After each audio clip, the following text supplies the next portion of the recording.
Okay, this is problem 2-68. It's on page 78.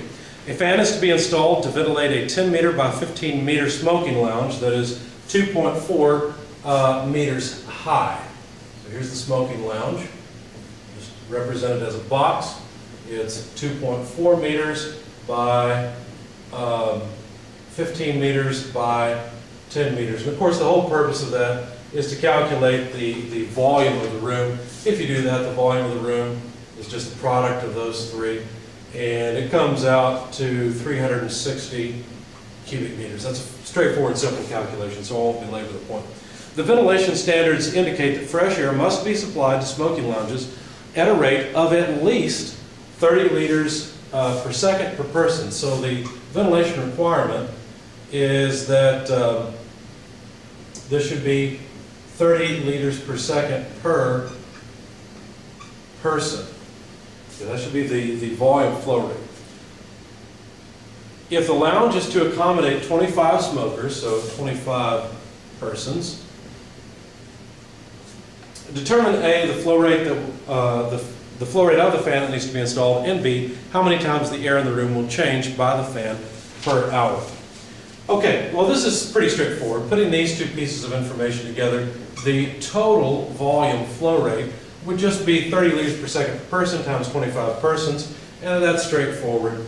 Of course, rather than having liters per second, I'd rather have cubic meters, because I'll deal with cubic meters here as well. So let me just change this so that it's 0.03 cubic meters per second per person, which is the same thing as 30 liters per second per person. And this simply comes out to 0.75 cubic meters per second. Just multiply the two together so that the number of persons go away, and it makes sense.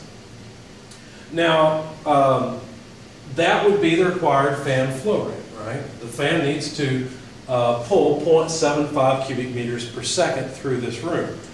Now, when they say air changes per hour, what they're saying is how many times will all of the volume in the room be taken out and replaced. And basically we take out 3/4 of a cubic meter every second, but we've got 360 cubic meters to take out. So the amount of time required in order to evacuate 360 cubic meters then will be the volume of the room divided by the total volume flow rate. But that's just 360 cubic meters divided by the 0.75 cubic meters per second. Meters cubed go away. And this is 480 seconds. That's how long it takes to exchange the air in the room. Now, if you convert that to hours, that's 0.133 hours, but that's not what we were asked for. We were asked for how many changes per hour will there be. Understand that this is 1 hour, or 0.133 hours per change, because notice there's 360 cubic meters of room, okay, or of space to be evacuated. And so if we simply invert this, then what we'll get is let's do it this way.